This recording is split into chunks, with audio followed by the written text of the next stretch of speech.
Assalamualaikum warahmatullahi wabarakatuh. Alhamdulillahi rabbil alamin. Segala puji bagi Allah Rabbil alamin. Dialah Rabb, pencipta, pemilik jagat raya ini. Dialah yang menghidupkan, dialah yang mematikan. Tidak ada air yang turun kecuali dengan izinnya. Tidak ada biji yang tumbuh kecuali karena kehendak. Wa bihi nasta'in ala umurid dunya waddin. Dan hanya kepadanya kita meminta pertolongan dalam urusan dunia dan dalam urusan agama. Wassalatu wassalamu ala sayyidil mursalin wa imamil muttaqin قائد الغر المحجلين سيدنا ومولانا محمد وعلى آله وأصحابه أجمعين. Ya Allah, semoga salawat dan salam, berkah dan nikmat senantiasa Engkau curahkan untuk hamba kekasih-Mu, untuk baginda Nabi kita Muhammad alaihi salatu wassalam, untuk keluarga beliau, untuk istri-istri beliau, untuk putra-putri beliau, dan untuk seluruh sahabat Nabi. Semoga Allah meridhai kita bersama mereka. Amma ba'd. Jika ditanyakan kepadamu, Man Rabbuka? Siapa Rabbmu? Sebuah pertanyaan yang akan ditanyakan kepada kita tatkala kita meninggalkan dunia ini, tatkala rumah yang kita tempati, mobil mewah yang kita miliki, berbagai macam aset yang kita punyai, kita tinggalkan semua. Keluarga pun hanya ikut mengantarkan jasad kita. Kemudian kita digeletakkan di bawah sana. Lalu mereka timbun tanah, pergi meninggalkan kita. Kita akan ditanya, Man Rabbu? Kita akan ditanya tentang tauhid kita. Siapa Rabbmu? Maka kita perlu memperkuat iman dan tauhid kita selama kita hidup. Karena pertanyaan di alam kubur sana bukan berkaitan dengan hafalan yang kuat atau ingatan dan murojaah yang selalu dilakukan. Tapi pertanyaan itu landasannya adalah iman dan keyakinan. Kita ingin menghidupkan tauhid dalam setiap langkah kita, sehingga tatkala kita pergi meninggalkan dunia ini, tauhid itu ada bersama kita. Apabila dikatakan kepadamu Man Rabbuk, maka jawabnya kita tahu semua, Rabbi Allah. Rabbku adalah Allah. Apa sih sebenarnya arti Rabb? Rabb itu artinya Al-Ma'bud, yang disembah, yang memiliki dan mengatur semuanya. Itu Rabb. Maka setiap sholat kita mengatakan Alhamdulillah Rabbil Alamin. Kalau ditanyakan kepadamu, apa ciptaan Allah yang merupakan Rabbmu yang paling besar yang kau lihat dalam kehidupan ini? Kenapa masih ada manusia-manusia yang ateis, yang tidak percaya dengan keberadaan Tuhan? Dan kenapa masih ada manusia-manusia yang percaya tapi dia menyekutukan Allah Azza wa Jal? Dia melakukan kesyirikan. Apa ciptaan Allah yang paling besar yang kau lihat? Ya, langit dan bumi. Dimanapun engkau berada, engkau akan melihat langit yang luas, yang kokoh, tanpa ada satu tiang pun yang menyanggah. Kita lihat manusia membangun bangunan. Seberapa luas bangunan yang mereka bangun tanpa tiang? Mungkinkah mereka membangun tanpa tiang? Nggak ada. Tapi langit Allah Azza wa Jalla, Allah bangun tanpa tiang. Dan ciptaan Allah yang besar yang kita rasakan sehari-hari, yang kaki kita melangkah di atasnya adalah bumi. Yang kita lihat bagaimana manusia mengeksploitasi bumi ini. Mereka keluarkan minyak bumi. Mereka keluarkan yang namanya mineral. Mereka keluarkan emas, perak,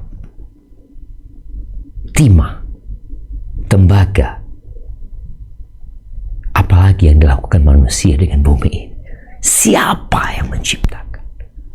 Itu ciptaan Tuhanku.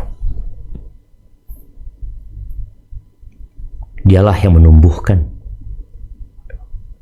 itu padi. Dialah Allah yang menumbuhkan pohon-pohon yang besar, yang kemudian manusia berebut untuk menebangnya. Dialah Allah Azza wa Jalla yang menjadikan emas berada di perut bumi. Tiada satupun makhluk yang dapat mengadakan itu. Yang dilakukan manusia hanya mengeksploitasi ciptaan Tuhan. Nikel, ya, batu bara. Siapa yang buat? Kemudian, dengan apa engkau mengenal Allah? Maka kita mengenal Allah melalui tanda-tandanya, ayat-ayatnya, melalui makhluk-makhluknya. Ayat apa, tanda apa yang paling agung yang engkau lihat, yang menunjukkan atas keesaan Tuhanmu? Jawablah malam dan siang. Malam dan siang. Dan kita merasakan itu setiap hari. Kita sekarang sedang di siang hari, tapi lewat berapa jam matahari itu akan tenggelam. Kemudian mulailah bumi di bagian kita akan diselimuti dengan kegelapan. Kenapa itu terjadi? Dan kenapa esok pagi mentari itu terbit dari timur, mengusir gelapnya malam, perlahan-lahan membuat manusia kemudian bangun dari tidurnya, melakukan aktivitas. Dan kita lihat tidak pernah ada siang itu tahu-tahu terlambat. Nggak ada. Pokoknya dia akan terus berganti. Malam menjadi siang, siang menjadi malam. Allah Azza wa Jalla berfirman di surat Al-A'raf ayat 54. Apa kata Allah Azza wa Jalla? Silahkan dibaca. A'udzu billahi minasyaitonir rajim. Bismillahirrahmanirrahim. Inna rabbakumullahu alladzi khalaqas samawati wal ardh khalaqas samawati wal ardh fi sittati ayyamin thumma istawa 'alal 'arsy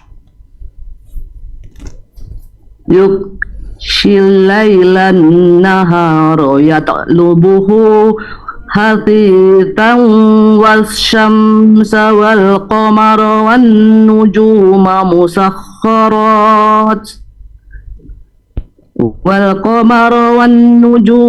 مسخرات بأمره ألا له الخلق والأمر Tabarakallahu Rabbul Alamin.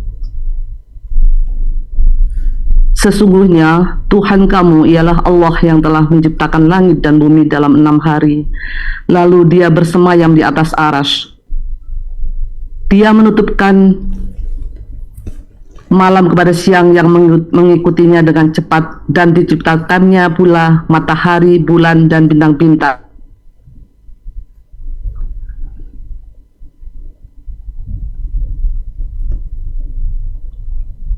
Naam.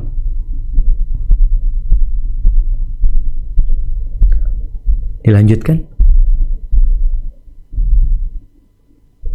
Apa terputus?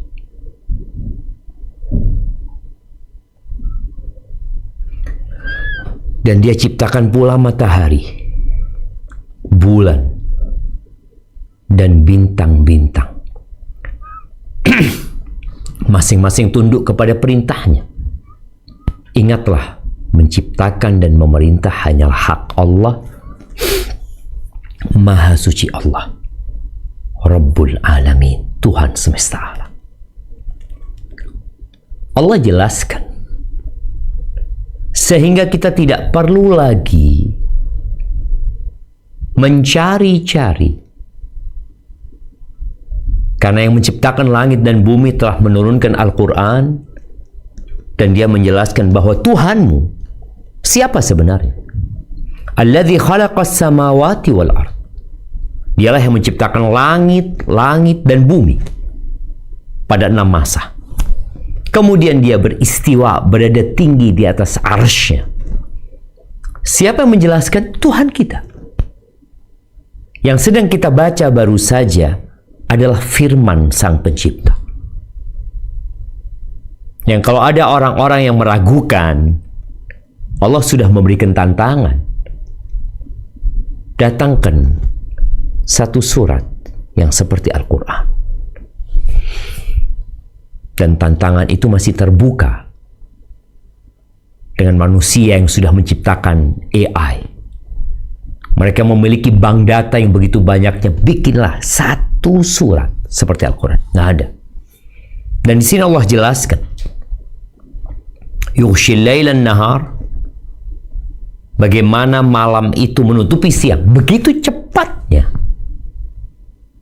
Terus seperti nggak ada yang bisa menahan. Kalau seluruh kekuatan yang ada di muka bumi ini berusaha untuk menahan agar matahari tidak tenggelam, mereka tidak akan pernah bisa melakukan itu. Wasyamsa wal qamar, itu mentari ciptaan Allah.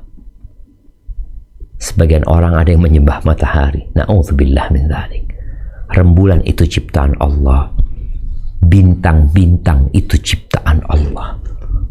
Masing-masing dari semuanya tunduk kepada perintah Allah. Yang memerintah, yang menciptakan hanya Allah. Tabarakallah Rabbul Alamin. Kalau engkau ditanya, apa sih artinya Allah? Allah adalah yang memiliki sifat uluhiyah, yakni yang berhak disembah, di mana manusia tunduk. Jadi Allah adalah yang memiliki sifat uluhiyah, yang berhak disembah oleh seluruh makhluknya. Kalau engkau merasa bukan makhluk ciptaan Allah, keluarlah dari ciptaan Allah Azza wa Jalla. Untuk apa sih Allah menciptakan kita? Kenapa engkau ada? Kenapa saya ada? Kenapa ada fulan? Kenapa ada fulan? Kok bisa manusia yang ceritanya hanya Adam dahulu. Kemudian diciptakan Hawa dari Adam. Lalu dari dua orang ini, hari ini menjadi 8 miliar manusia. Mereka semuanya hidup dengan fasilitas yang diberikan oleh Allah Azza wa Jalla. Mereka merasakan matahari, merasakan dingin, merasakan udara. Untuk apa sih Allah menciptakan? Ya, untuk beribadah kepada Allah Azza wa Jalla, untuk mentauhidkan Allah Jalla Jalaluh. Apa sih arti ibadah? Bicara ibadah, kita harus beribadah, ya mentauhidkan Allah dan mentaatinya, itu artinya ibadah. Ibadah itu adalah semua ucapan dan perbuatan yang dicintai Allah Azza wa Jalla, baik itu yang lahir atau yang batin. Tapi ibadah itu harus ada tauhid, harus mengesahkan Allah. Karena orang-orang musyrikin di Mekah itu, mereka juga beribadah kepada Allah. Kok bisa? Mereka haji, mereka umrah, mereka juru kunci Ka'bah. Tapi mereka beribadah kepada Allah dan beribadah kepada selain Allah. Itu masalahnya. Allah menciptakan kita untuk mentauhidkan Allah Azza wa Jalla. Apa dalilnya kalau Allah menciptakan kita untuk mengabdi dan beribadah kepada Allah? Allah berfirman di surat Adz-Dzariyat ayat 56 sampai 58. Apa kata Allah Azza wa Jalla?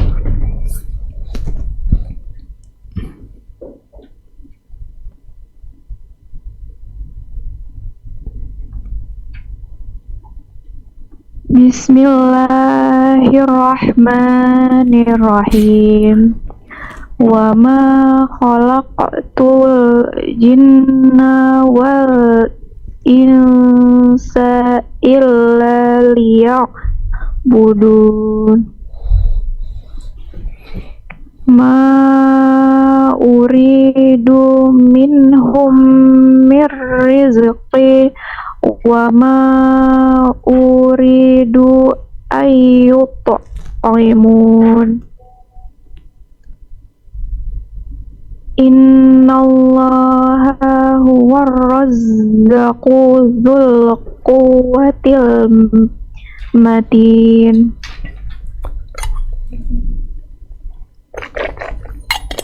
Dan aku tidak menciptakan jin dan manusia melainkan supaya mereka menyembahku. Aku tidak menghendaki rezeki sedikit pun dari mereka, dan aku tidak menghendaki supaya mereka memberi aku makan. Sesungguhnya Allah, Dialah Maha Pemberi rezeki yang mempunyai kekuatan lagi sangat kukuh. Barakallahu fiik.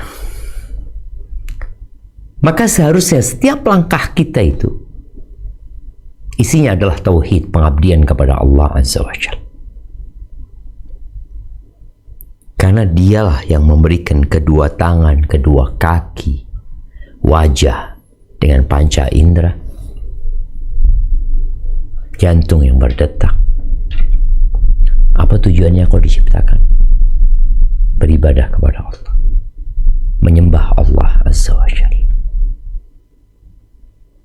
Rizki Dia yang nanggung. Engkau nggak perlu repot-repot memberi makan Allah. Allah tidak butuh makan dari engkau. Tidak sedikit pun rizki yang Allah minta dari dirimu. Kenapa? Semua yang ada pada dirimu itu dari Allah Azza wa Jalla. Dialah yang maha perkasa, yang tatkala Allah Azza wa Jalla menghendaki kehancuran sebuah negeri, maka tidak ada yang dapat menahan kehancuran itu. Tatkala Allah membuat panen sebuah negeri gagal, semua gagal. Dan manusia tidak dapat berbuat apa-apa.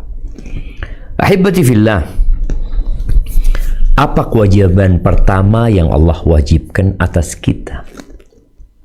Apa sih kewajiban yang diwajibkan atas kita? Ya, mengatakan la ilaha illallah, kufur kepada taghut dan beriman kepada Allah. Kufur kepada taghut dan beriman kepada Allah. Taghut itu semua sesembahan selain Allah Azza. Kita kufur, kita berlepas diri dari semua kecuali Allah Azza wa Jalla. Allah berfirman di surat Al-Baqarah ayat 256, satu ayat setelah ayat kursi. Apa kata Allah?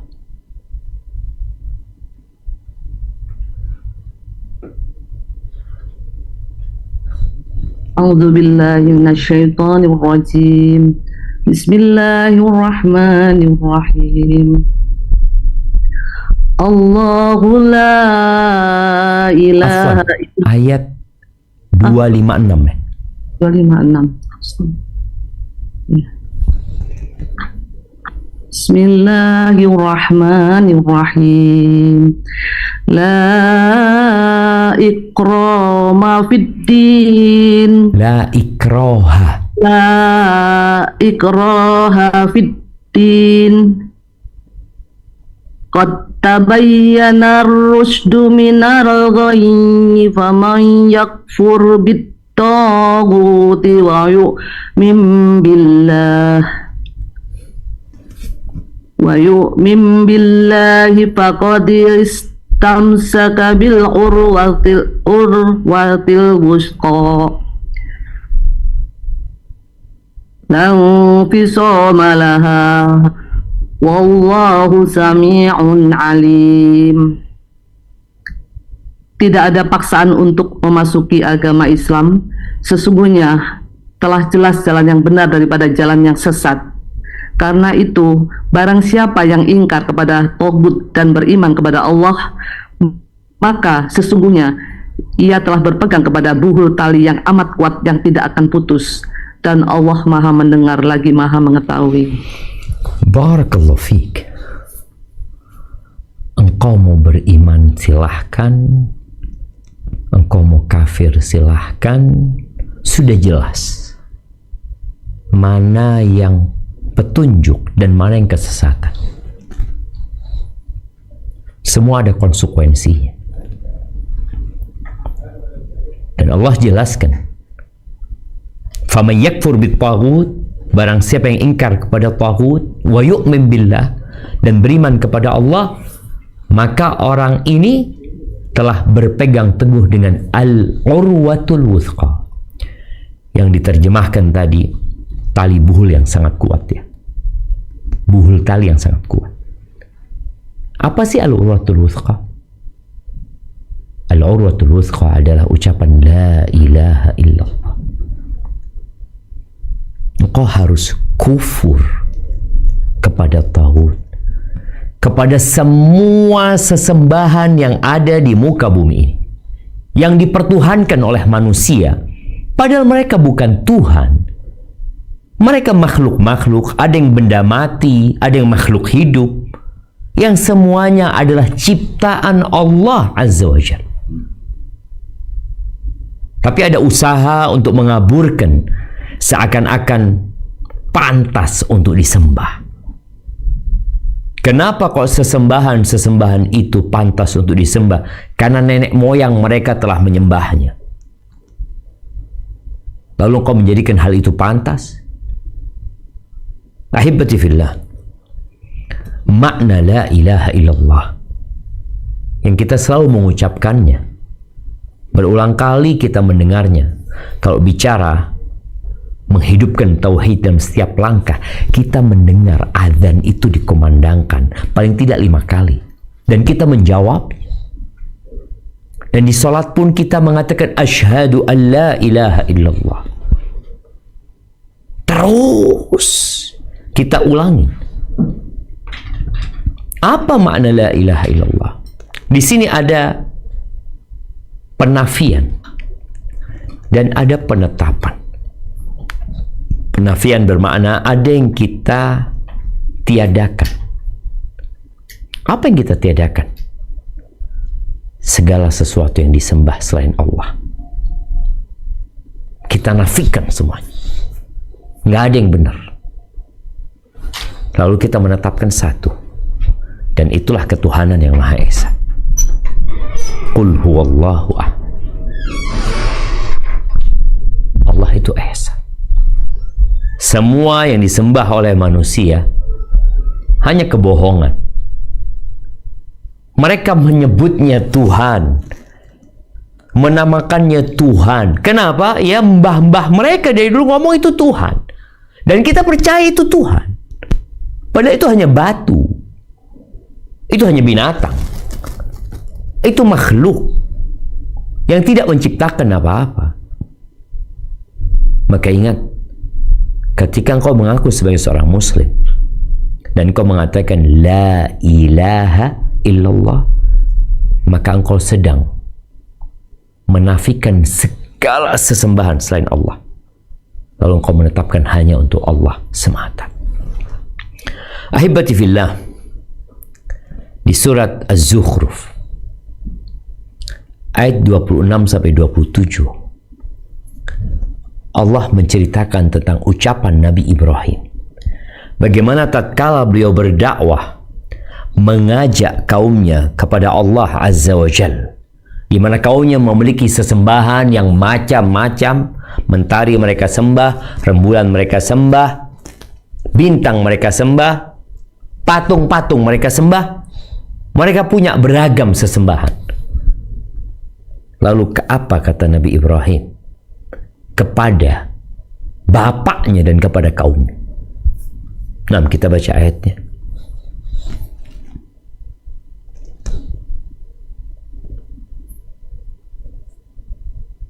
A'udzu billahi minasy syaithanir rajim. Bismillahirrahmanirrahim.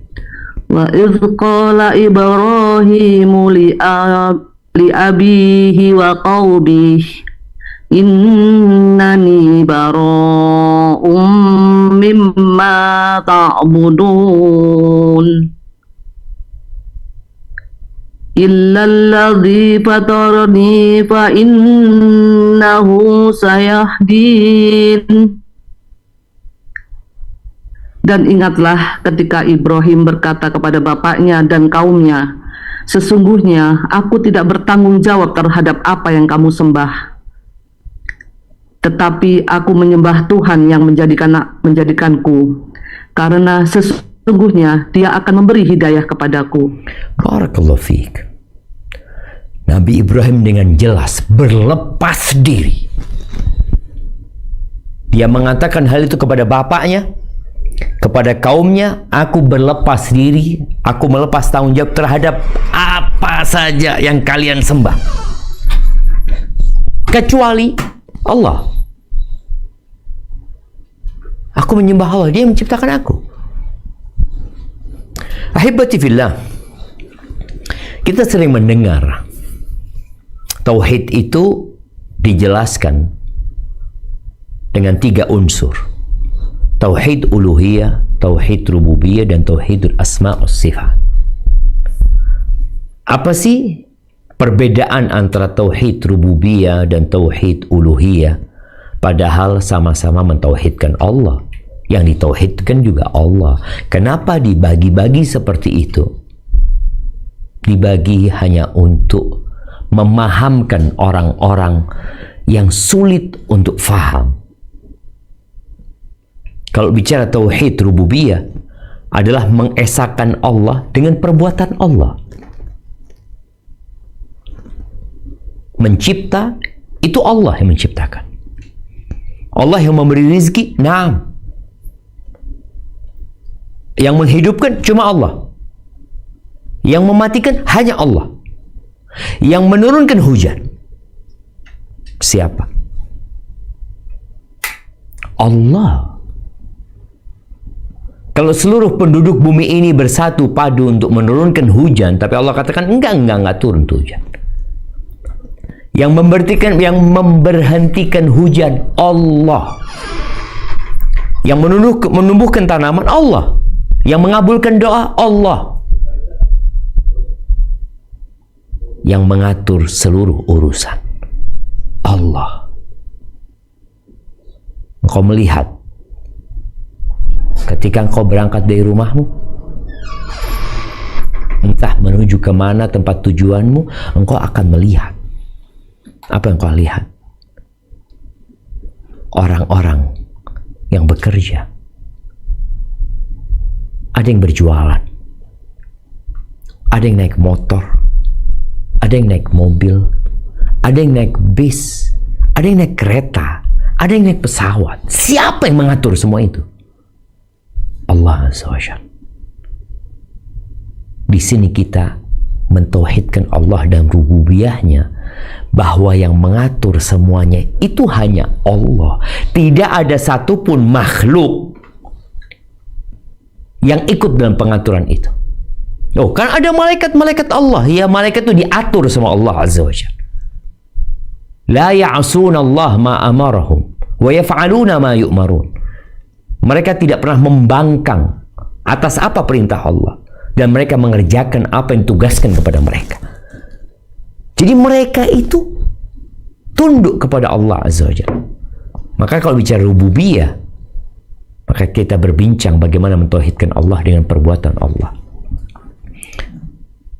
Adapun tauhid uluhiyah adalah mengesahkan Allah dengan perbuatan manusia. Ini yang kalau kita bicara bagaimana menghidupkan tauhid dalam setiap langkah kita. Tadi, dalam semua ciptaan Allah itu ada tanda-tanda keesaan Allah Azza wa Jalla. Ada. Wa fi kulli syai', dikatakan lahu ayah tadullu ala annahu wahid. Semua ada tanda yang menunjukkan Allah itu esa. Makanan yang kau makan, makanan atau dirimu, ketika engkau makan, coba engkau lihat tuh makanan, gimana dia masuk ke mulutmu. Kemudian ada proses yang dilakukan di mulut. Kemudian nanti ada yang diambil saripati oleh darah, disebarkan ke seluruh tubuh. Ada yang kemudian dibuang. Engkau makan lagi. Engkau minum. Maka di sini seorang hamba hendaklah mentauhidkan Allah dengan perbuatannya dia. Karena itu tugas kita, untuk mentauhidkan Allah Azza wa Jalla. Seperti doa. Engkau minta sama siapa? Engkau punya masalah apa? Sebesar apapun permasalahanmu, serumit apapun, maka jangan minta kepada selain Allah Azza wa Jalla. Engkau nggak punya anak, mintanya ke siapa? Engkau gagal panen, engkau mintanya sama siapa? Supaya panenmu berhasil. Binatang ternakmu pada mati, engkau mintanya sama siapa? Ketika engkau tidak meminta kepada Allah, lalu engkau memohon kepada selain Allah Azza wa Jalla, padahal tidak ada yang bisa membantu pada permasalahan itu kecuali Allah Azza wa Jalla, maka engkau tidak mentauhidkan Allah akhirnya. Rasa takutmu,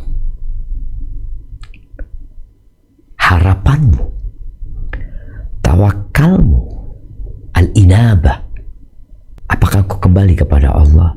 Engkau punya keinginan, engkau punya ketundukan, engkau bernadar, al-isti'anah, engkau minta pertolongan.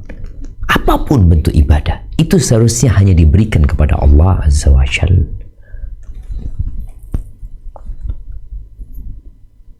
Bicara rizki yang sempit, di mana sebagian manusia mengeluhkan dia udah berusaha, tapi ternyata sampai hari ini dia belum mendapatkan pekerjaan umpamanya, atau dia sudah dapat pekerjaan tapi nggak mencukupi, utang-utang belum lunas, mungkin tawakalmu kurang, mungkin rasa takutmu kurang, harapanmu kepada Allah kurang. Rasul sallallahu alaihi wasallam mengajarkan kepada kita kalau keluar dari rumah kita baca apa. Di sini tauhid yang selalu ada sejatinya dalam setiap langkah kita. Kita keluar dari rumah mengatakan Bismillah dengan nama Allah. Kita makan Bismillah. Kita naik kendaraan Bismillah. Kita mau tidur Bismillah. Dengan nama Allah. Siapa Allah? Yang punya langit dan bumi ini. Yang memiliki diri kita. Yang apabila dia hendak menciptakan sesuatu, innama amruhu idza arada syai'an ay yaqula lahu kun. Allah tuh kalau ingin menciptakan sesuatu, Allah tinggal katakan kun, jadi. Engkau mengatakan bismillah, lalu tawakkaltu 'ala Allah. Aku berserah diri, aku sandarkan kepada Allah. Lalu kita mengatakan la haula wala quwata illa billah. Tidak ada daya, tidak ada kekuatan, nggak ada yang bisa bantu kita, nggak ada yang bisa menghalangi musibah yang akan datang menimpa kita kecuali Allah Azza wa Jalla. Kemudian tauhidul asma' was sifat, di mana seorang hamba meyakini bahwa Allah memiliki sifat-sifat yang mulia dan nama-nama yang indah. Kita tidak boleh menamakan Allah kecuali Allah yang memberikan nama kepada dirinya. Allah yang mensifati dirinya. Kita mensifati Allah ya sebagaimana Allah mensifati dirinya. Sebagaimana Rasul SAW menceritakan tentang Allah Azza wa Jal di surat Al-A'raf ya, ayat 180. Surat Al-A'raf ayat 180. Allah berbincang tentang nama-namanya yang indah. Coba kita baca.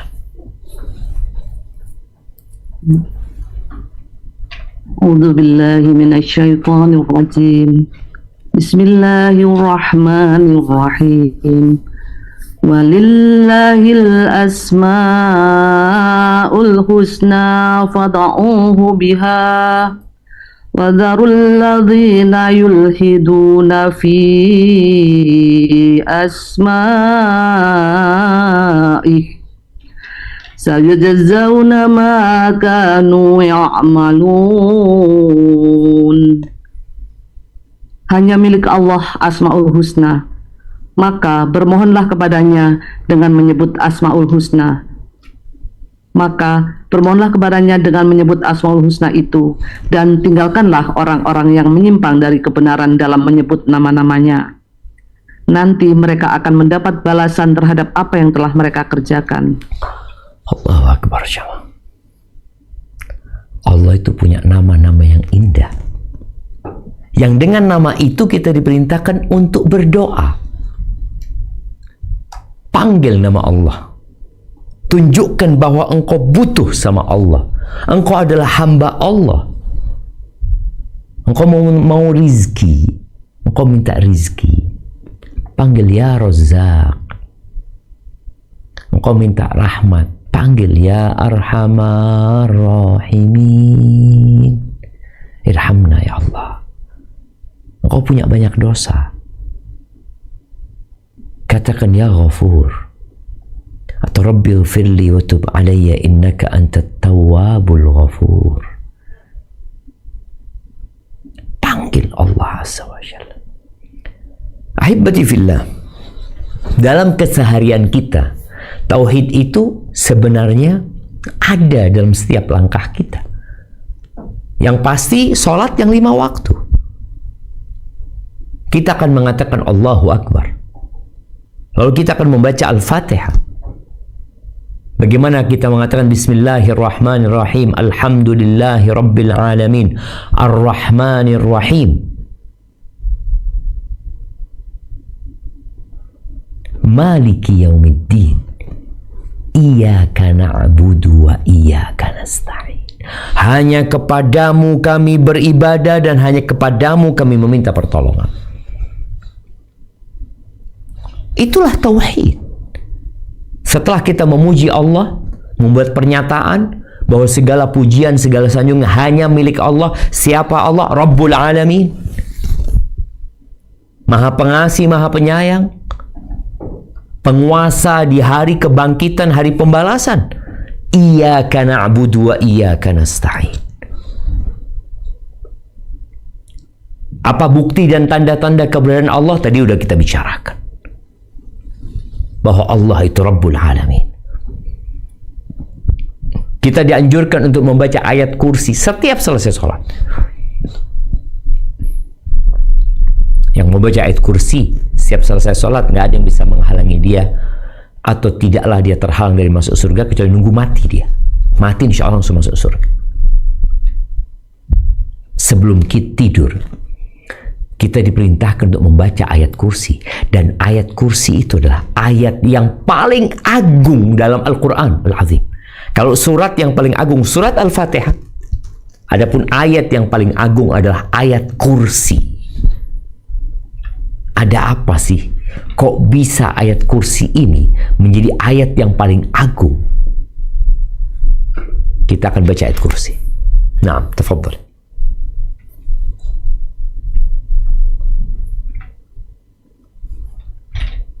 Bismillahirrahmanirrahim. Wallahu alladzi la ilaha illa huwal hayyul qayyum. La ta'khudhuhu sinatun wa la nawm. Lahu ma fis samawati wa ma fil ardh.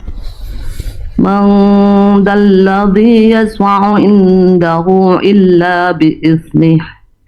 Ya'lamu ma baina aydihim wa ma khalfahum wa la yuhituna bi shay'in min ilmihi illa bima syaa. Wasi'a kursiyyuhu as-samawati wal ardh wa la ya'uduhu hifdhuhuma wa huwal aliyyul 'azim. Allah, tidak ada Tuhan yang berhak disembah melainkan Dia yang hidup kekal lagi terus-menerus mengurus makhluknya, tidak mengantuk dan tidak tidur. Kepunyaannya apa yang di langit dan di bumi. Tiada yang dapat memberi syafaat di sisi Allah tanpa izinnya. Allah mengetahui apa-apa yang di hadapan mereka dan di belakang mereka, dan mereka tidak mengetahui apa-apa dari ilmu Allah melainkan apa yang dikehendakinya. Kursi Allah meliputi langit dan bumi, dan Allah tidak merasa berat memelihara keduanya, dan Allah maha tinggi lagi maha besar. Barakallahu fiik. Ahibati fillah. Di ayat kursi ini ada 10 poin yang berbicara tentang Allah. 10.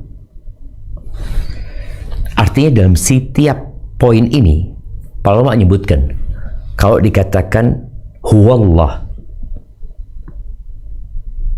maka 10 ini ceritanya tentang Allah semuanya.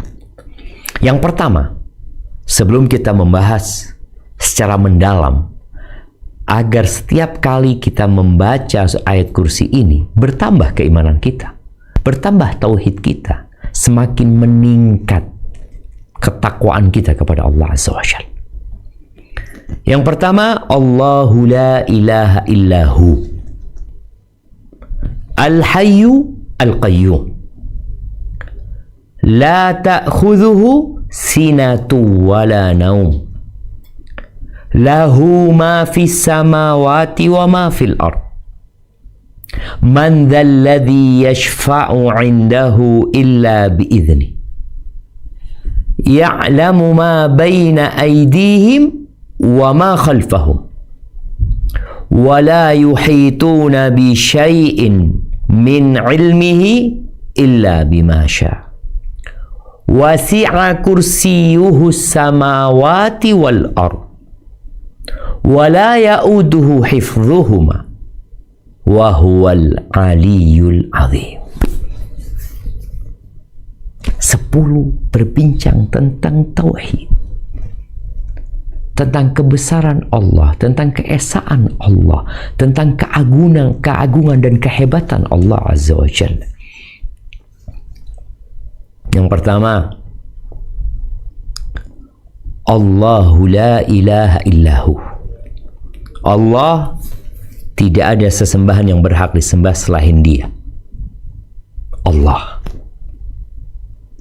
Allah Al-Hayyu Al-Qayyum. Allah yang hidup kekal serta terus-menerus mengurusi makhluknya. Semua nama-nama Allah yang indah itu kembalinya kepada dua ini, Al-Hayyu Al-Qayyum, yang hidup dengan sendiri selamanya dan tidak mati. Adapun kita, orang tua kita, penguasa-penguasa yang ada di muka bumi ini, semuanya mati. Kemudian para ulama menyebutkan bahwa Al-Hayyu Al-Qayyum adalah nama yang paling agung, dan disebutkan itulah Ismullahil A'zam. Tapi la ta'khudhuhu sinatun wala naum. Dia tidak mengantuk. Allah la ta'khudhuhu sinatun wala naum. Allah itu tidak mengantuk dan tidak tidur. Tidak ada sedikit pun kekurangan di diri Allah Azza wa Jalla. Sedangkan manusia, dia ngantuk dan dia tidur. Makhluk-makhluk yang lainnya sama. Makhluk mereka diatur dan tidak mengatur. Kemudian yang keempat, Allah nih, lahu ma fis samawati wa ma fil ard. Allah itu kepunyaannya apa yang di langit dan di bumi. Kalau kita melihat langit yang penuh dengan bintang-bintang yang disebut bahwasanya jumlahnya miliaran, itu akan jadi bagian dari surga Allah Azza wa Jalla, dan itu milik Allah. Bumi ini diperebutkan oleh 8 miliar manusia. Allah punya miliaran yang seperti bumi. Supaya engkau tahu dengan keagungan Allah Azza wa Jalla. Yang kelima, man dzalladzi yashfa'u 'indahu illa bi'idznih. Allah itu tiada yang dapat memberikan syafaat di sisi Allah tanpa izin Allah. Bicara ngasih syafaat, ngasih pertolongan sama orang, nggak bisa kecuali dengan izin Allah Azza wa Jalla. Jadi syafaat itu harus dengan izin Allah Azza wa Jalla. Yang keenam, ya'lamu Allah ya'lamu ma baina aydihim wa ma khalfahum. Allah itu mengetahui apa yang di hadapan mereka dan yang di belakang mereka. Allah tahu bahwa akan terjadi gempa, akan terjadi longsor, akan terjadi bencana. Allah tahu akan turun hujan. Fulan akan punya anak. Fulan akan menikah. Anaknya mati di perut ibundanya. Allah tahu. Yang dulu Allah tahu. Wala yuhituna bi syai'in min ilmihi illa bima syaa. Allah tuh, mereka tidak akan mengetahui apa-apa dari ilmu Allah kecuali apa yang Allah kehendaki. Allah mau kasih tahu, tapi nggak ada yang tahu dengan ilmu Allah Azza wa Jalla. Nabi Muhammad alaihi salatu wasallam nggak tahu. Waliullah enggak, kecuali yang Allah kasih tahu. Tapi mereka nggak tahu dengan apa yang ada di Lauhul Mahfuz. Lalu Allah katakan, wasi'a kursiyuhus samawati wal ard. Kursi Allah itu meliputi langit dan bumi. Ibnu Abbas menafsirkan kursi Allah yang disebutkan Allah, kursinya Allah itu seluas langit dan bumi yang kita lihat. Ibnu Abbas mengatakan, al-kursiyu mawdi'u qadamai. Kursi adalah tempat kedua telapak kaki Allah Azza wa Jalla. Allah itu maha agung, dan Allah tidak menyerupai apapun dari makhluknya. Nabi alaihissalatu wassalam menyebutkan, mas samawatu sab'u ma'al kursi illa kahalaqatin mulqatin bi ardi falah. Tidaklah langit yang 7 lapis itu dibandingkan dengan kursi kecuali laksana lingkaran anting yang diletakkan di padang pasir, di tanah yang terbuka. Kecil jamaah. Bumi dan langit yang 7 lapis itu. Wala ya'uduhu hifdhuhuma. Dan Allah itu tidak terberati dalam memelihara langit dan bumi ini. Enggak. Sebagian kita kadangkala kalau dikasih pekerjaan, overload dia, kerjaannya nggak selesai. Berantakan. Karena overload enggak. Dia hanya punya kemampuan menggarap 2 pekerjaan, 3 pekerjaan, 5 pekerjaan, 10 pekerjaan. Antum lihatlah orang-orang yang hebat, yang dikatakan multi talenta, berapa pekerjaan yang bisa dia handle, yang dia bisa urusin semuanya. Allah nih tidak terberati sama sekali mengurus langit dan bumi, mengurusi burung-burung yang sedang bertelur, mengurusi ikan-ikan yang sedang beranak. Nggak ada. Nggak berat buat Allah. Engkau butuh sesuatu, minta sama yang memiliki langit dan bumi ini. Wa huwal aliyul azim.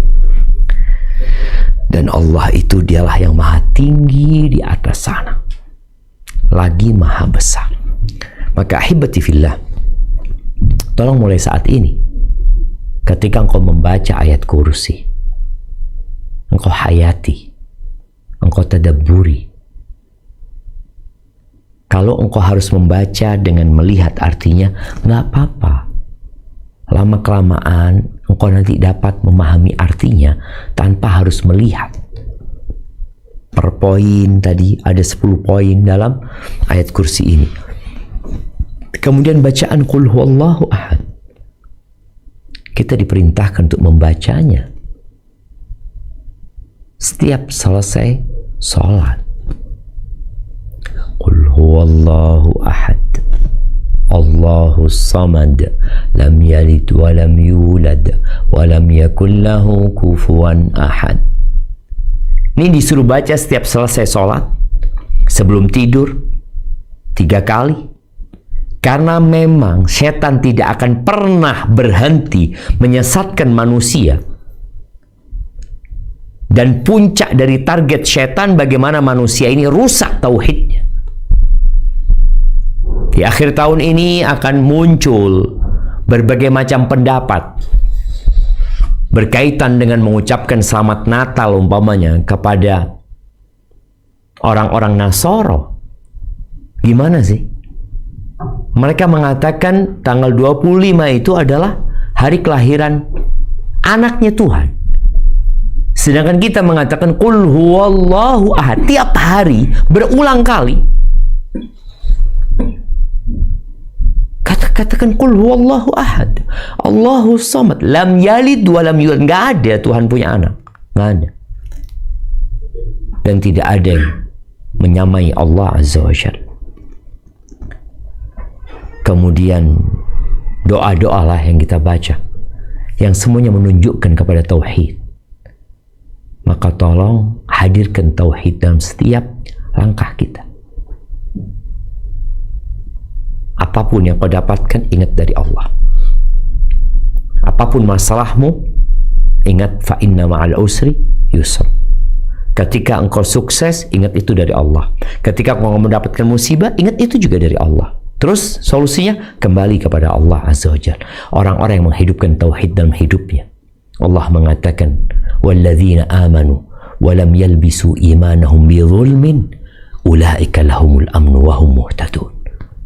Orang-orang yang beriman dan tidak mencampuri keimanan mereka dengan kezaliman, dengan kesyirikan, maka mereka adalah orang-orang yang akan mendapatkan kedamaian, kesejahteraan, keamanan, dan mereka adalah orang-orang yang mendapatkan petunjuk.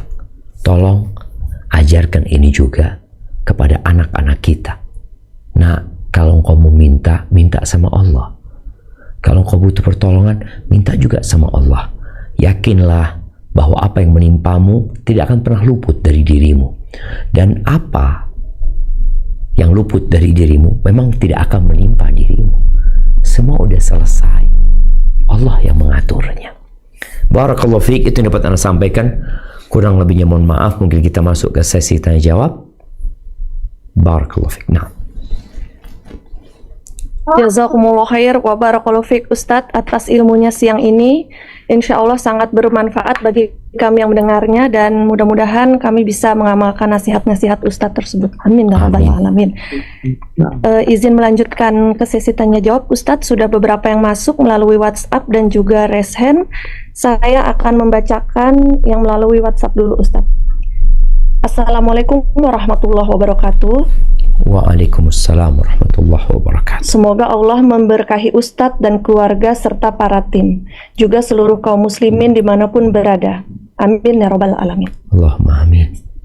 Saya sekeluarga merupakan mu'alaf sejak sekitar 27 tahun yang lalu.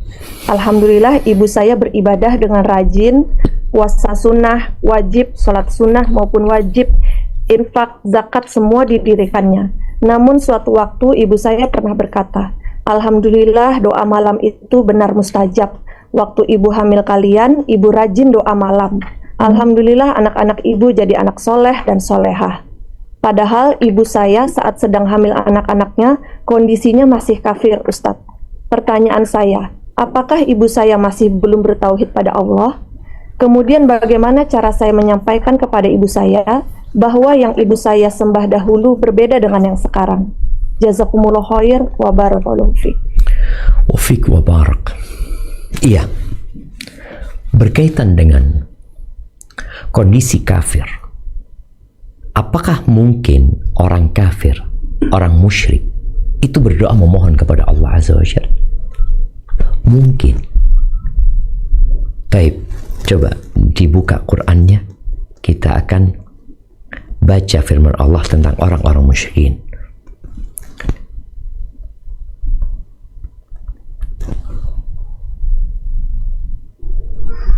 Di surat Al-Ankabut ya.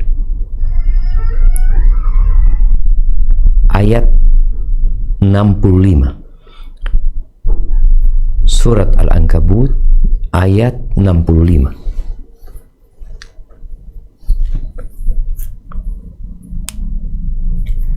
Ya, silakan dibaca.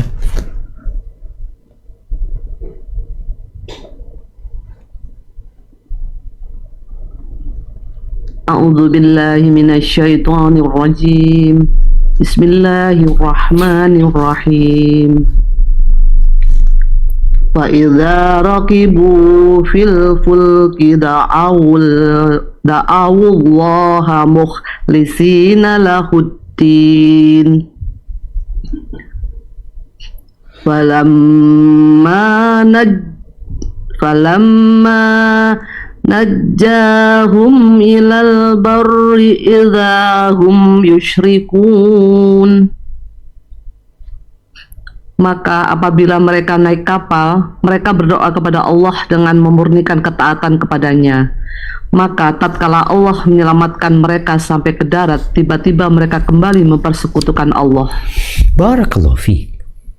Jadi boleh jadi ada orang musyrik, ada orang kafir, tapi dia mintanya sama Allah. Tapi dia melakukan kesyirikan. Jadi boleh jadi kalau dikatakan tadi ibu mengatakan waktu itu berdoa memohon hanya kepada Allah, boleh jadi. Pada saat dia berdoa, dia tiap malam berdoa minta kepada Tuhan pencipta langit dan bumi ini. Dia minta kepada Allah Azza wa Jalla. Bukan minta kepada berhala. Bukan minta kepada sesembahan, kepada makhluk-makhluk yang lainnya. Jadi kalau kepingin ngobrol sama ibu, tanya, ibu waktu itu berdoa minta sama siapa sih ibu?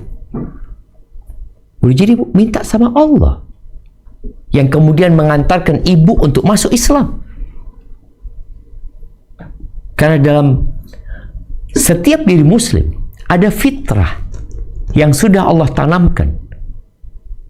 Bagaimana ketika Allah menciptakan Nabi Adam, lalu Allah keluarkan dari sulbi Adam, keturunannya, Allah menanyakan, alastu bi rabbikum? Bukankah aku adalah Rabb kalian? Qalu bala, iya. Jangan sampai nanti hari kiamat mengatakan kami lalai ini dan itu. Jadi silahkan ngobrol sama ibunya, tanyakan, ibu pada waktu itu doa minta sama siapa ibu? Bukankah ibu pada waktu itu belum masuk Islam? Mintanya sama siapa? Dan boleh jadi mintanya sama Allah. Sebagaimana tadi cerita orang-orang musyrikin, mereka punya banyak sesembahan.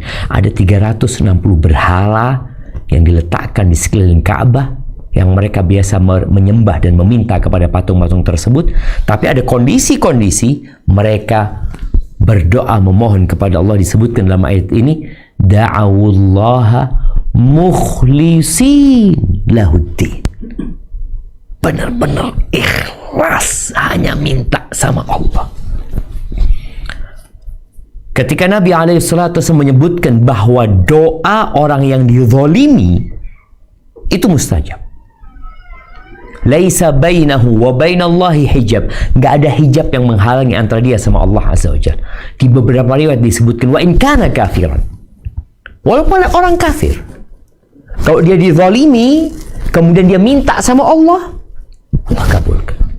Syaitan dan iblis, dia berdoa minta sama Allah dan Allah kabulkan doanya. Allah kabulkan doanya. Kenapa? Karena dia minta sama Allah saja.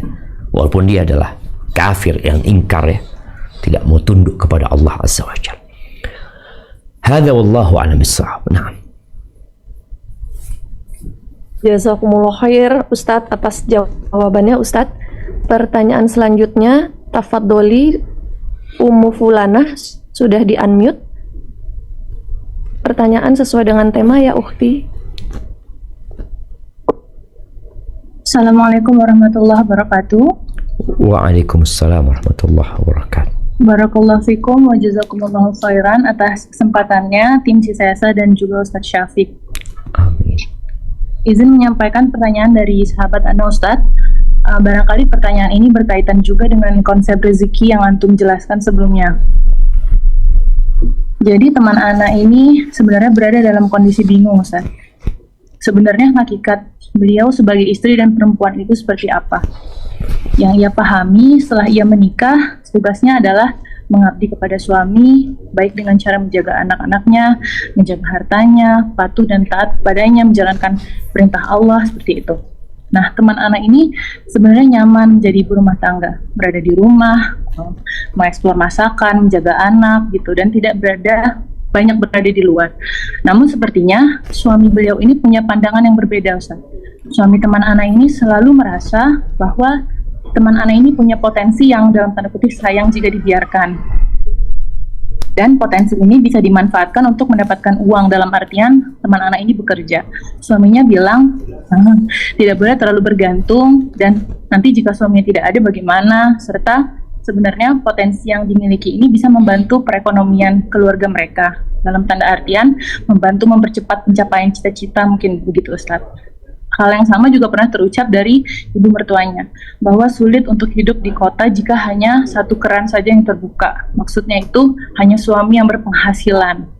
Teman anak ini sebenarnya tidak pernah mempermasalahkan dalam tanda kutip ya Ustadz, keterbatasan yang mereka jalani. Meskipun menurut teman anak hal itu juga tidak layak untuk dikatakan sebagai keterbatasan. Teman anak bersaksi bahwa suaminya adalah orang bertanggung jawab atas nafkah, mencukupi kebutuhan. Buktinya mereka masih bisa makan dengan cukup 3 kali sehari, masih bisa pergi kajian, masih bisa jalan-jalan sesekali ya. Namun mungkin memang tidak seperti kebanyakan orang gitu Ustadz, yang bisa memenuhi keinginan bukan sekedar kebutuhan. Nah, di sini teman anak itu sebenarnya bingung. Di saat ia yakin tentang rezeki yang Allah tetapkan, ia merasa suaminya justru sebaliknya. Tak jarang teman anak ini lelah dengan ketakutan duniawi suaminya gitu Ustadz. Jadi ia berpikir, sebenarnya bagaimana sih perempuan ini? Apakah memang akan lebih bermakna dan lebih bernilai jika dirinya itu bisa menghasilkan. Nah, mohon nasihatnya untuk teman Ana, Ustaz. Apakah ada yang keliru dari pemahamannya? Bagaimana sebaiknya ia menyikapi kondisi yang ia hadapi? Dan bagaimana sebaiknya ia bersikap terhadap pemikiran suaminya? Barakallahu fikum wa jazakallahu khair. Assalamualaikum warahmatullahi wabarakatuh. Waalaikumsalam warahmatullahi wabarakatuh. Subhanallah. Maka di sini dibutuhkan ya, bagaimana menyamakan visi dan misi dalam menjalani kehidupan ini. Kalau yang ada dalam benak suami dunia, sedangkan yang ada di benak istri adalah akhirat umpamanya, dia berpikir dia akan berkhidmat kepada suaminya, alhamdulillah yang diberikan suaminya cukup, dia akan mendidik anak-anak suami dengan baik agar menjadi anak-anak soleh soleha di kemudian hari. Maka perlu ada duduk bersama untuk mendesain ulang sebenarnya kita itu mau kemana. Bicara tadi umpamanya kalau di kota besar ya, kalau kerannya cuma satu, sulit ini dan itu ya, enggak juga. Berapa banyak orang-orang yang kerannya cuma satu tapi hidupnya Masya Allah, rizkinya Allah luaskan, Allah berikan kekayaan, dan kekayaan yang perlu diburu bersama suami, bersama mertua, namanya qanaah, menerima dengan apa yang Allah takdirkan. Maka Ana rasa yang perlu dilakukan adalah tadi duduk bersama suami untuk mendesain ulang ya. Dan kecuali sang istri umpamanya dia berangkat dari dirinya ingin membantu keterbatasan suami. Kalau ini kan enggak, suami cukup gitu. Maka bantulah suamimu dengan engkau memperbanyak istighfar, dengan engkau memperbanyak doa, semakin bertakwa kepada Allah, dan semoga dengan itu Allah memberikan rizki yang lebih buat suamimu, yang bertambah buat suamimu. Tapi intinya yang perlu dilakukan adalah duduk bersama untuk mendesain ulang tentang tujuan hidup mereka berdua, apa visi dan misinya. Karena di antara yang membuat mereka tidak menerima kondisi mereka adalah mereka memandang kepada yang di atas. Tadi kan disebutkan, sebenarnya cukup, kebutuhan terpenuhi, tapi ingin ya supaya keinginan-keinginan seperti orang lain ini dan itu. Kenapa dia bisa seperti itu? Karena dia memandang kepada yang di atas. Coba diajak ke tempat-tempat bencana. Coba diajak suami untuk melihat orang-orang yang penuh dengan keterbatasan, yang dia nggak tahu besok makan apa. Tapi ternyata mereka bisa berbahagia. Tapi kalau sudah orang tidak ridha dengan apa yang Allah berikan, maka dia akan menderita. Dia punya motor, dia punya mobil, tapi mobil dia cuma Avanza. Kawannya punya Innova. Yang punya Innova tidak akan pernah menerima kondisi yang ada. Kalau dia melihat kawannya punya Fortuner, yang punya Fortuner juga nggak akan bersyukur, tidak akan hidup nyaman ketika dia melihat kawannya itu punya apalagi yang di atasnya Fortuner. Seperti itu jemaah. Jadi tugas istri seperti tadi disebutkan, sang istri paham dengan tugas dia, dan sepertinya suami juga paham. Tapi suami mau minta tolong sama istrinya. Ya istri kalau mau menolong ya tafadhol ya. Itu bukan kewajiban dia. Jangan sampai engkau menolong suami, engkau melantarkan kewajibanmu. Tapi yang perlu didudukkan bersama adalah tentang ya mendesain ulang tentang kehidupan kalian berdua. Mau dibawa kemana sebenarnya. Hadza wallahu a'lam bissawab. Jazakumullah khair Ustadz atas jawabannya. Pertanyaan selanjutnya, tafadholi Ummu Fatimah, sudah di-unmute. Assalamualaikum warahmatullahi wabarakatuh. Bismillah. Waalaikumsalam warahmatullahi Ustadz selalu dalam lindungan Allah. Izin Ustadz, alhamdulillah, Ana sudah dihitbah seorang laki-laki beliau baru izin ke Abah Ana dan alhamdulillah Abah Ana mengizinkan Ana, dan waktu itu keluarga belum ada persiapan. Qadarullah, walaupun 2 hari itu mendadak, namun acara berlangsung dengan lancar. Ustadz, apakah beliau ini jodoh Ana? Karena saya pernah mengikuti kajian, kalau sudah sholat istikharah, jawabannya nanti tentang proses kemudahannya, bukan tentang yakin atau tidaknya. Syukran Ustadz, jazakallahu khair, wa barakallahu fiik. Masya Allah, barakallahu fiik. Naam, ahibati fillah. Kalau bicara apakah itu jodoh anti? Iya. Kalau anti sudah menikah berarti dia jodoh anti. Tinggal bagaimana menjaga jodoh ini. Bagaimana menjaga rumah tangga ini. Karena ada orang-orang yang mungkin dia salah memilih. Kenapa dikatakan salah memilih? Karena sudah dikasih tahu list kriteria yang seharusnya ada pada pasanganmu, tapi engkau tidak memilih itu. Akhirnya rumah tangganya berantakan. Mereka sudah menikah, itu jodohmu. Tapi kan ada jodoh yang berhenti di tengah jalan, yang kita nggak tahu apakah jodoh kita saat ini akan bersama kita sampai ke surga Allah atau tidak. Yang dilakukan tadi sudah benar, umpamanya sudah istikharah, sudah minta pilihan Allah, dan semua Allah mudahkan dan terjadi pernikahan itu. Tinggal sekarang tadi bagaimana menjaga rumah tanggamu. Ingat, semua laki-laki itu punya kekurangan. Engkau menikah tidak dengan malaikat yang tidak pernah berbuat salah, dengan seorang suami yang mungkin punya ego lebih dari dirimu, yang mungkin dia tidak terlalu peduli. Mungkin dia juga punya masalah-masalah di tempat kerjanya yang akhirnya membuat dirinya jadi dia cemberut ketika berada di rumah. Maka laksanakan tugasmu sebagai istri. Jaga rumah tanggamu dengan penuh kebaikan. Lihatlah kepada kelebihan dan tidak melihat kepada kekurangan. Bersyukurlah kepada suamimu dan jangan kufur karena sibuk melihat kepada kekurangannya. Hadza wallahu a'lam bissawab. Nah. Jazakumullah khair Ustadz. Pertanyaannya selanjutnya dari WhatsApp Ustadz. Assalamualaikum warahmatullahi wabarakatuh. Waalaikumsalam warahmatullahi wabarakatuh. Semoga Allah selalu merahmati dan melindungi Ustadz dan seluruh panitia kajian. Amin ya rabbal alamin. Allahumma amin. Izin bertanya Ustadz, mohon saran perihal tawasul pada orang soleh yang masih hidup.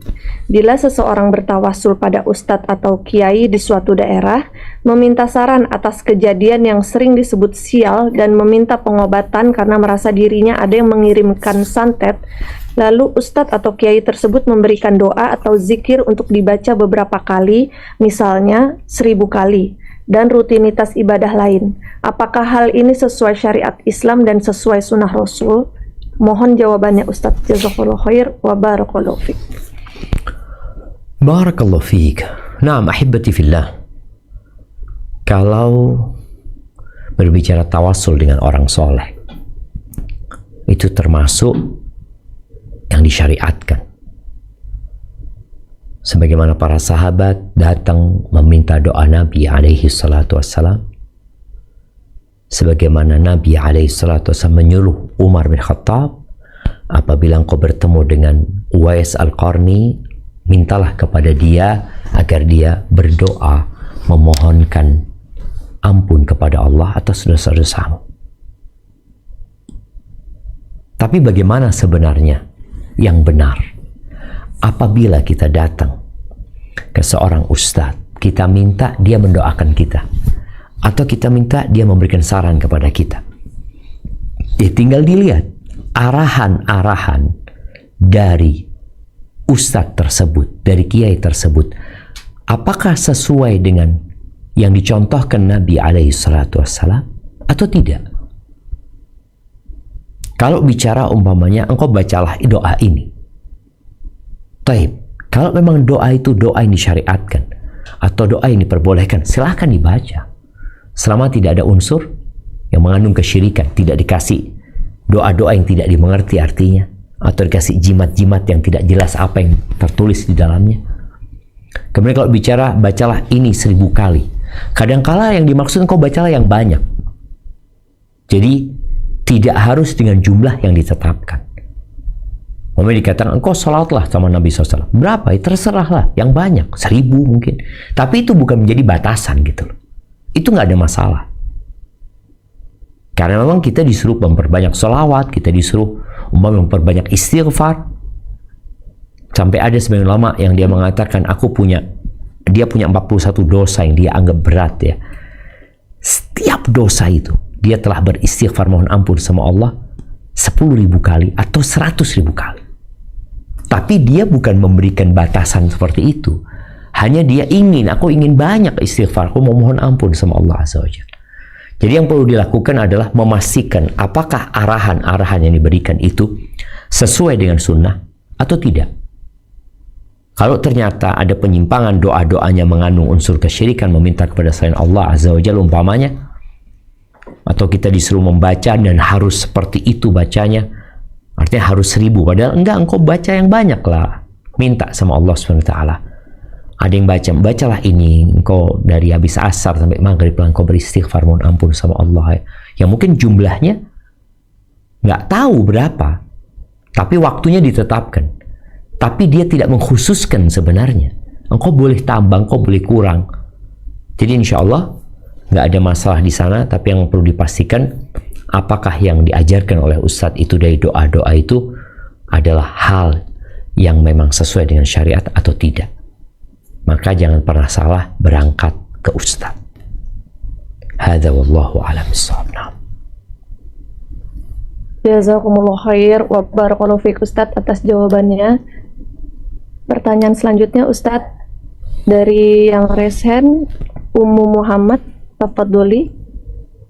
Sudah di-unmute, satu pertanyaan sesuai dengan tema. Assalamualaikum warahmatullahi wabarakatuh, Ustaz. Waalaikumsalam warahmatullahi wabarakatuh. Ahlan wa sahlan. Assalamualaikum. Ahlan bik ya Ustaz. Afwan, Ustaz, ini soal seseorang yang punya usaha dagang gitu ya. Dia menjual pakan ternak kucing, burung, ikan. Nah, di kemasannya itu kan ada gambarnya, ada matanya, dan itu dipajang. Gimana itu hukumnya, Ustaz?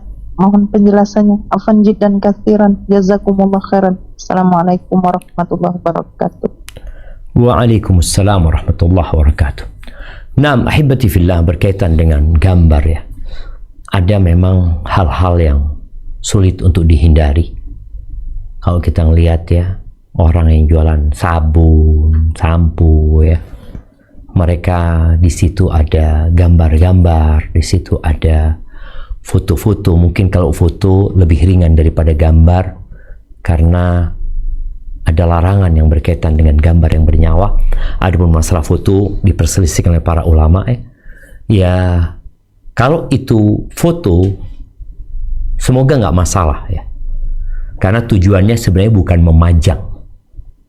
Tujuannya bukan memajang, tapi dia memang menjual barang tersebut yang ada fotonya tadi. Dan hampir semua makanan, kalau kita lihat ada susu ya, susu bayi, susu ibu hamil, atau susu yang macam-macam, kalau nggak gambarnya sapi, gambarnya anak kecil ya, itu termasuk satu hal yang memang sulit dihindari. Tatkala kita bisa menghindari, hendaklah kita menghindarinya. Ketika kita tidak dapat menghindarinya, banyak-banyaklah istighfar, mohon ampun kepada Allah SWT. Hadza wallahu a'lam bissawab. Nah. Jazakumullah khair wa barakallahu fiik Ustadz. Pertanyaan selanjutnya Ustadz dari WhatsApp. Assalamualaikum warahmatullahi wabarakatuh. Waalaikumsalam warahmatullahi wabarakatuh. Semoga Allah selalu melindungi Ustadz dan keluarga. Amin ya rabbal alamin. Ustadz mohon arahannya bagaimana mengajarkan tauhid kepada anak remaja Ustadz. Barakallahu fiik. Barakallahu fiik. Nah, para ulama telah menyusun beberapa kitab ya yang berkaitan dengan mengajarkan tauhid kepada orang awam sebenarnya, baik itu orang tua atau anak-anak. atau kalau tadi dikatakan anak-anak remaja yang mereka sudah bisa diajak berpikir, diajak berdiskusi, ya kita modelnya tanya sama dia, siapa sih Tuhanmu nak? Diajak dia berpikir, siapa yang menciptakanmu? Siapa yang menciptakan langit yang 7 lapis? Siapa yang membuat matamu bisa berkedap-kedip? Siapa yang membuatmu bisa berbicara? Kemudian berikan penjelasan.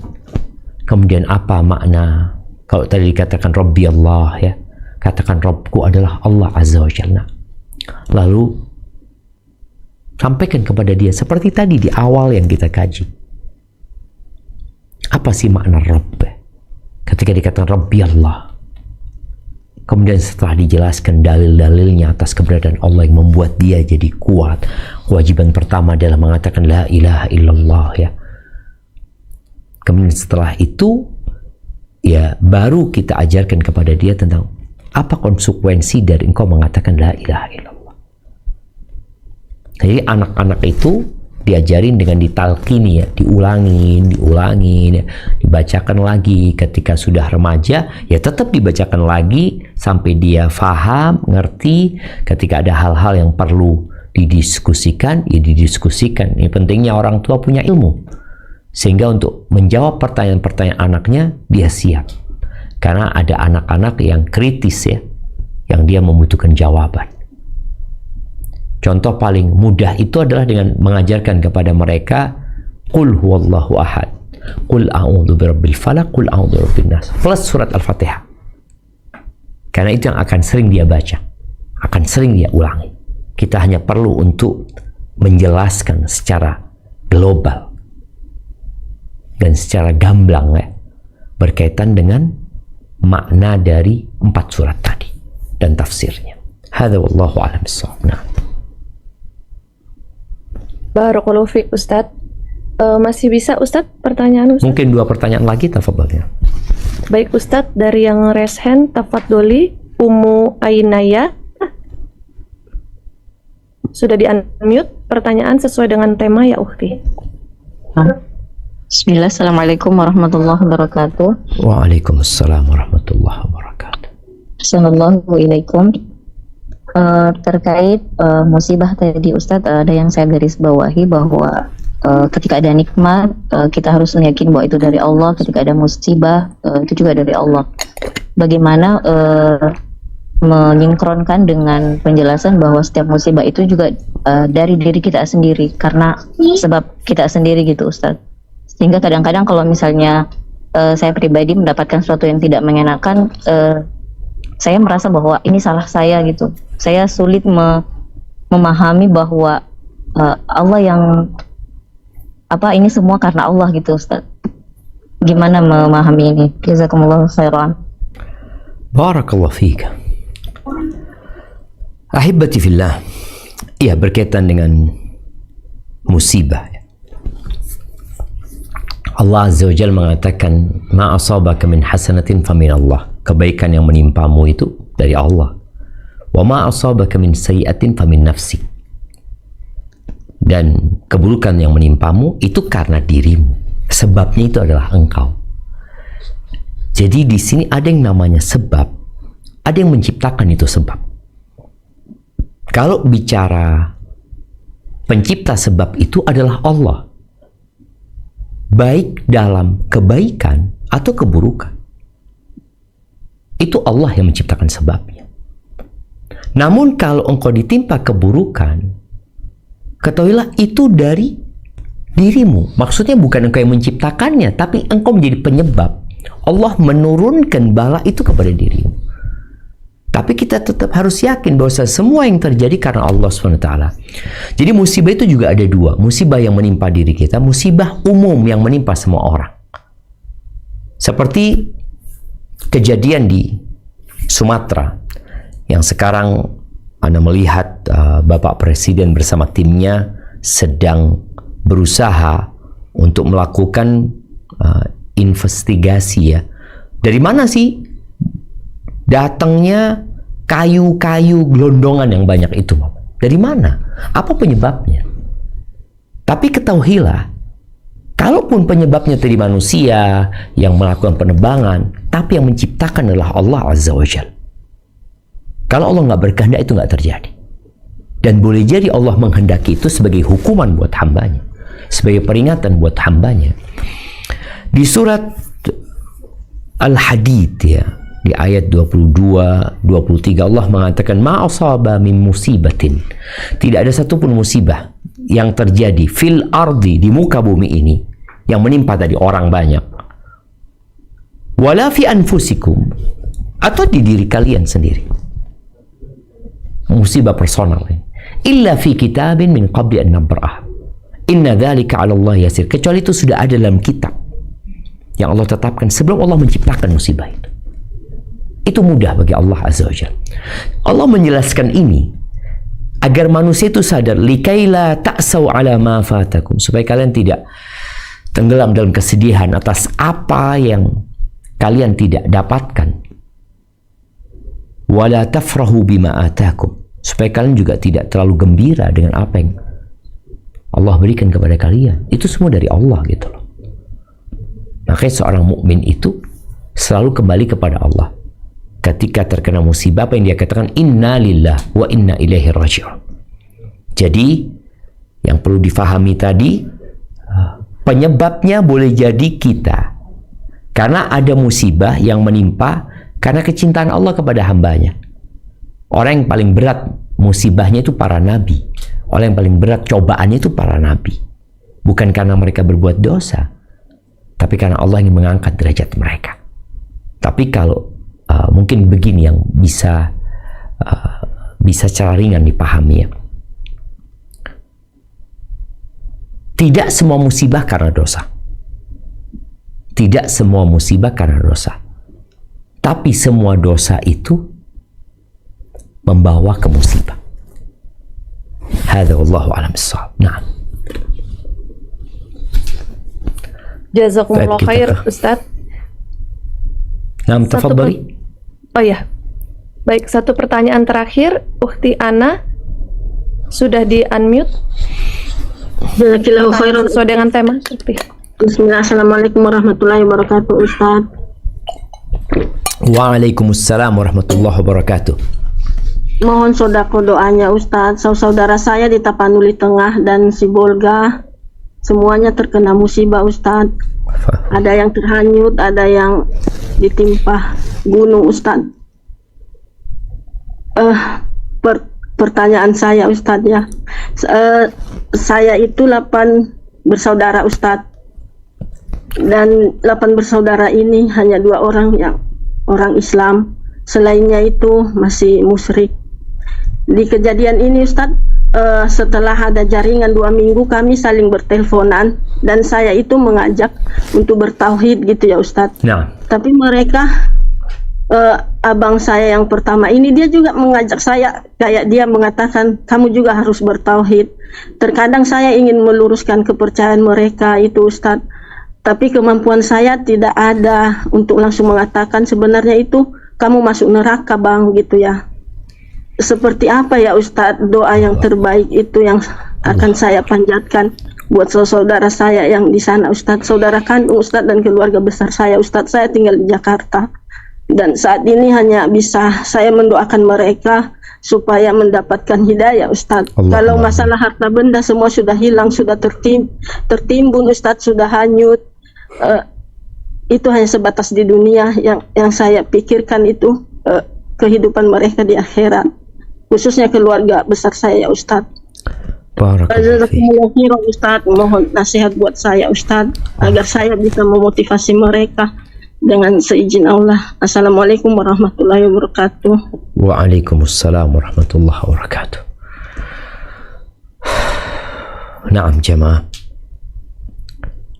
kita berdoa memohon kepada Allah Azza wa Jalla agar Allah menolong saudara-saudara kita yang tertimpa musibah, mengampuni dosa-dosa mereka yang meninggal dunia dari kaum muslimin, dan memberikan hidayah kepada mereka yang masih tenggelam dalam kekufuran dan kesyirikan mereka. Pertanyaan ibu ini sangat menarik sekali ya.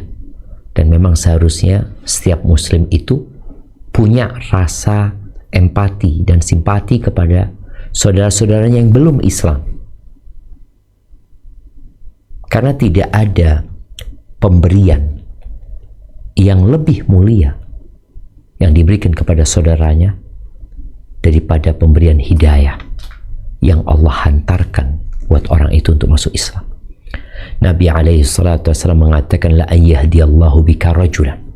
Allah memberikan hidayah kepadamu satu orang lewat dirimu, itu lebih baik dari harta yang paling mulia di muka bumi ini, dari onta merah pada waktu itu. Yang perlu dilakukan ibu yang pertama doa. Kalau tadi sudah mendoakan, alhamdulillah. Yang kedua, nggak ada masalah kita terus terang mengajak mereka kepada Allah Azza wa Jalla. Mungkin tidak dengan mengatakan engkau akan masuk neraka, tapi contohnya mungkin, bang, aku akan kirimkan kepadamu satu surat, bang, mohon kau baca, bang. Kirimkan kepada surat Al-Fatihah umpamanya. Kirimkan kepada dia Qul huwallahu ahad. Semoga dia mau membacanya. Karena memang dengan kondisi yang jauh ini, kadang-kala komunikasi kurang lancar ya, kecuali lewat tadi WA atau telepon. Maka paling tidak engkau mungkin bisa kirimkan Al-Quran terjemahan kepada mereka. Sampaikan kalau engkau punya waktu, coba engkau baca, bang. Karena ada orang-orang, bukan ada orang-orang ya, memang Al-Quran itu diturunkan sebagai hidayah untuk umat manusia. Sambil terus didoakan dan ibu belajar lagi, karena kadangkala menghadapi orang-orang seperti itu perlu persiapan untuk diskusi, karena mereka punya keyakinan juga yang kita perlu punya ilmu, sehingga tatkala mereka bertanya kita bisa menjawab. Dan alhamdulillah Anda lihat ada beberapa buku ya berkaitan dengan bagaimana menjawab pertanyaan orang-orang Nasrani umpamanya terhadap hal-hal yang biasa mereka tanyakan, untuk membuat muslim ini jadi kelabakan dan tidak bisa menjawab. Hadza wallahu a'lam bissawab. Itu yang dapat Anda sampaikan, kurang lebihnya mohon maaf ya. Dan kita jangan lupa untuk terus mendoakan saudara-saudara kita yang terkena bencana. Dan Anda lihat bencana yang terjadi di Sumatera itu bisa terjadi di mana saja. Di tempat kita sekarang yang mungkin kau mengatakan jauh dari sungai, jauh dari gunung, Allah bisa bikin gempa, Allah bisa kirimkan angin, Allah bisa membinasakan semuanya. Ingat, la ilaha illallah. Sampai berjumpa kembali, semoga senantiasa dalam lindungan ilahi. Ana mohon undur diri, Ana kembalikan ke moderator. Wassalamualaikum warahmatullahi wabarakatuh.